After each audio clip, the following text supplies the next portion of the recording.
Alright, last week one of my viewers told me to check out rift hunting in the Tangled Depths, as there were a couple of days of overlap with rifts spawning and Shiny Baubles dropping as a map bonus reward.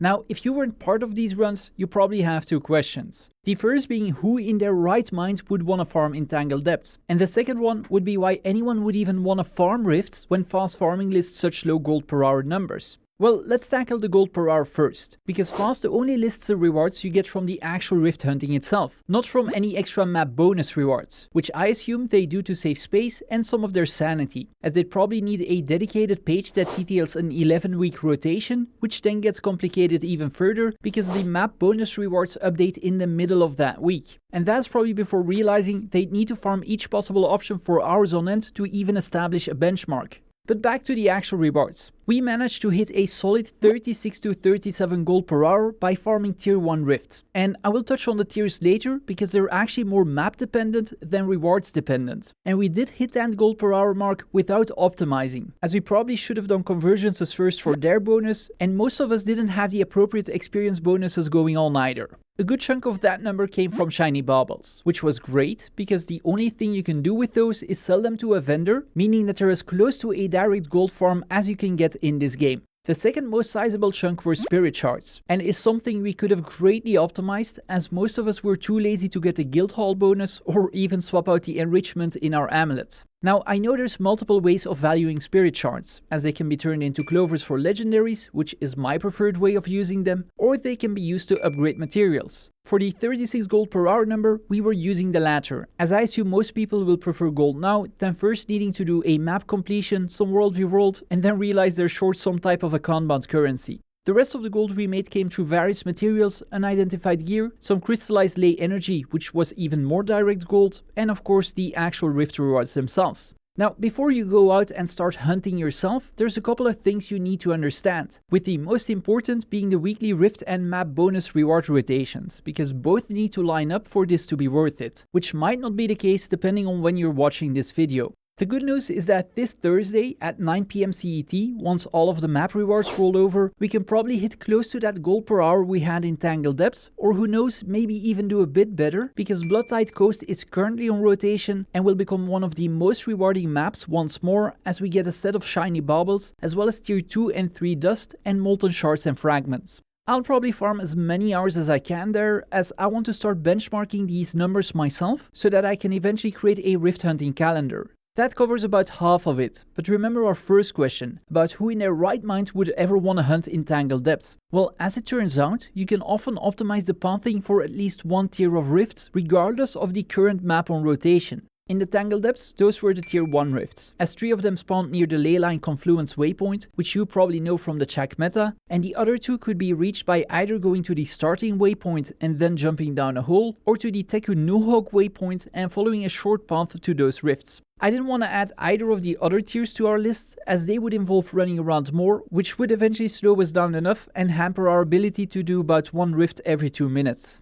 This week is gonna be all about Bloodtide Coast, which has quite the interesting layout for all tiers, since they're all located near a waypoint. It looks like tier 1 rifts might still be the best ones to go for, but since almost all tier 2 and tier 3 rifts are close to one of them, we might be able to activate multiple at the same time, and then just tag a couple of monsters and the rift boss to get the rewards of 2 or maybe even 3 rifts at the same time. And whenever we do notice that we haven't had either a tier 2 or 3 in a while, they're probably both located on this island, which means that we can just hop over to that waypoint, clear both at the same time, and then continue with the original plan. Now, if you join me on any of my runs, I'll open them for you, by the way, so that you don't need to spend your gold or resources on the motivations, or worse, come out negative whenever we're opening tier 2s. So that's the plan till this Sunday, after which the rifts will move on to Frostgorge Sound, Ember Bay and Saitung Province. And to be honest, Frostgorge will probably be worse than the previous 2, but it might still be worth farming, at first for the baubles and then for the actual materials the week after. I also know from experience that Saitung Province is an annoying map to farm, so I'm probably gonna skip that. And I honestly do need to farm Ember Bay for a bit myself to make sure whether it's worth it or not, which again is why I want to create my own benchmark.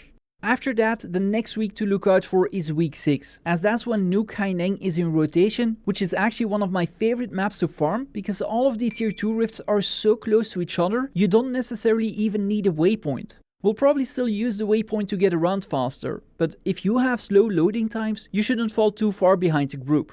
Now, if you remember those fast farming numbers, you might once more wonder why I would even consider farming New Kaineng. Well, as the one who's most likely gonna have to open the rifts, I'll probably lose the most out of anyone, because the motivations aren't generally worth it. But these are an easy way to get a ton of RIFTS, with which I crafted a couple of Generation 3 legendaries the last time. So if you're joining me, I'd recommend not spending your own motivations though, unless you want to speed up getting essences for the legendary armor maybe.